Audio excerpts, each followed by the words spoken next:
So 9th of December on the Compete program, we're starting the session with a 10-minute EMOM sort of conditioning piece. Minute 1 is ski-erg 15/12 calories, and minute 2 is 20 alternating dumbbell snatch, just at the standard 22.5/15. So should feel pretty light because we've done a lot of heavier dumbbell snatches. And the point of this is basically just moving through some faster cycling speed of that lighter dumbbell, because we've done a lot of heavier stuff and we don't want to lose touch on how fast you can move a lighter dumbbell. You're still going to accumulate 100 reps, so it's a decent amount of volume. You're going to get really warm for the rest of the session, whilst starting the session just with some sweating and some breathing heavy. You're going to move on to deadlift strength, and it's quite a big deadlift section today. So you build up to a heavy set of 3. I haven't even put 9 out of 10, I put 8.5 out of 10, because I know that when I put 9 out of 10 on deadlift, there's a lot of boys especially that go nuts and they build to an absolute max. Don't do that today, okay? You build into a heavy set of 3, but it should feel like you have at least 2 more reps in the tank, okay? So you build up heavy.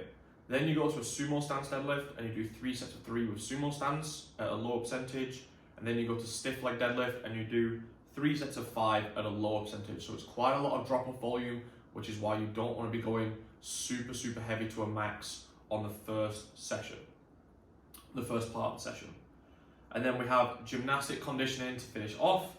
So you have a 20-minute AMRAP. So basically being able to attack this at your own pace, depending on how good your capacity is with these movements and how you're feeling after the first part of the session.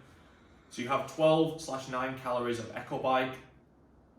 You want to be pacing that out so it takes about 45 to maximum 60 seconds. If that starts going over 60 seconds, then you probably got a little bit too fatigued during this workout, and I would say take down those calories to maybe 10/7 or something like that.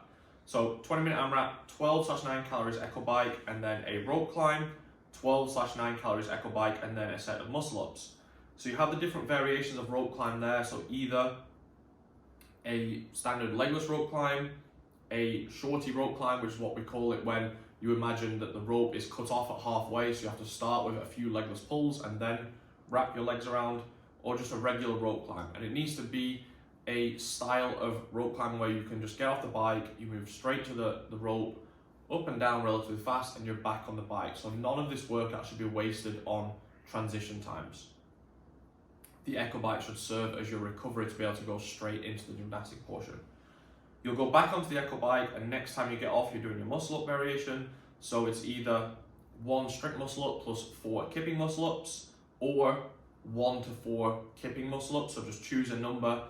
Like I said in the notes there, choosing a number that if you had to do this as an EMOM 10 minutes, a set of muscle ups, whatever that number is that you can sustain, use that in this workout. And if you need to use sort of a box for assistance on those muscle ups, then that's fine for this workout. Or you can swap to bar muscle ups if you absolutely need to, but I would prefer you to try and get in some ring muscle ups if you can.